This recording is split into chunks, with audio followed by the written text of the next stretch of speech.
మీద పడుతున్నాయి చూసుకో చూసుకో. ఎదిగో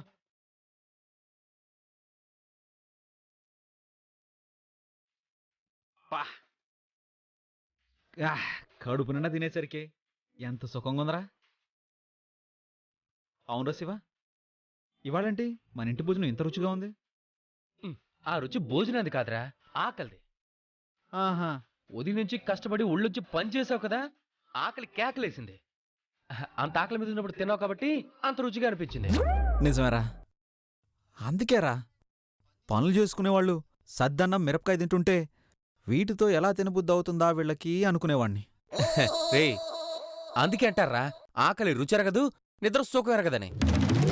నిజమేరా, ఇప్పుడు కాసేపు పడకేస్తే ఉంటుందరా స్వర్గమే. ఏమైనా నేచరేరా. చెట్టు కింద ఉన్న సుఖం ఏసీ రూమ్లో కూడా ఉండదనేది వాతావరణం చూస్తేనే అనిపిస్తుందిరా. నీ క్యారెక్టర్కి సూట్ అవనే డైలాగులు చాలా చెప్పావు గానీ ఎందుకీ పడకెక్కడేస్తావురా? ముందుగా తుండు దేని మీద. కానీ నేను అలా కాదురా. నా వైఫ్ నా కోసం ప్రేమగా చైర్ తెచ్చింది, ఫ్యాన్ తెచ్చింది. ఎంచక్క కుర్చీలో కాళ్ళ మీద కాళ్ళు వేసుకుని గుండెల మీద చేతులేసుకుని ఆ ఫ్యాన్ గాల్ని ఆస్వాదిస్తూ హాయిగా పడుకుంటా. నువ్వు అదృష్టవంతుడురా. ప్రియ తెలివైంది, కానీ గీత బండతనం తప్ప ఏ ప్లానింగ్ ఉండదు. ఏం చేస్తాం, కర్మ. పద.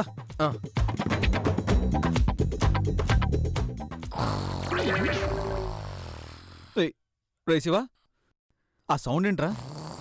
మోటార్ ఏమన్నా చెడిపోయిందా? మోటార్ సౌండ్ ఎలా ఉండదే? మరి గేదేమన్నా అరుస్తుందా?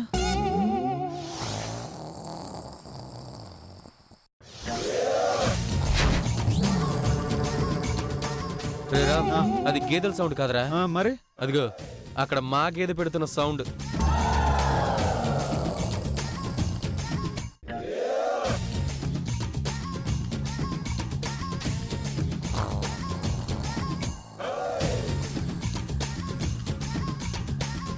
ప్రియా ప్రియా ప్రియా, ఇది లేవదు. అయితే నువ్వు కిందనే వేసుకో. తప్పేదే ఉంది. ఇద్దరికిద్దరు మా ఇద్దరికి బాలే తగులుకున్నారా. చేవండి, శివ కంటే కింద పడుకోవడం తప్పకపోవచ్చు, మీరు కిందెందుకు పడుకుంటారు? చెట్టు మీద పడుకోమంటావా? శివగాడు ఇందాకే చెప్పాడే, నిద్ర సుఖం ఎరగదంట, కిందే పడుకుంటాను. అవసరం లేదని చెప్తున్నాను కదా. ఎలా చేవండి, లేవండి. ఏంటి ఇక్కడ పడుకోండి. ఏంటి అక్కడ నీ ఒళ్ళోనా? నేల మీద కంటే ఇక్కడే బెటర్ కదా. పడుకోండి పడుకోండి పడుకోండి.